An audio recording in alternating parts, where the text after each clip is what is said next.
Vse ok je prispodoba sveta, ki ga poganjata kapitalizem in korporacijsko upravljanje. Ni naključje, da se celotna fabula odvije v sobi pobega. Ko iščemo izhode teh zagat, se velikokrat znajdemo pred še večjimi ugankami. V bistvu se uganke zapletajo same po sebi in presegajo naše zmožnosti. Vsi akterji v tej sobi pobega prisegajo na to, da je vse ok, v bistvu pa nič ni v redu.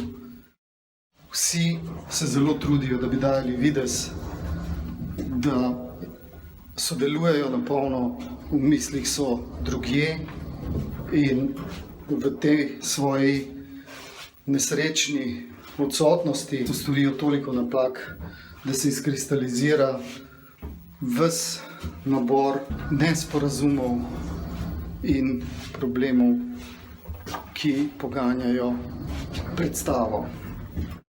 Dogajanje lahko spremljajo na več ravneh. Na neki pravljični ravni, na ravni krutega in nepopustljivega sveta, v zunanjem kontekstu, ki ga osvetljujeta upokojenec in čistilka. V neizprosnem ritmu se odvije ves nabor možnih medsebojnih konfliktov in vse frustracije privrejo na dan in naredijo sobo pobega še bolj neprodušno.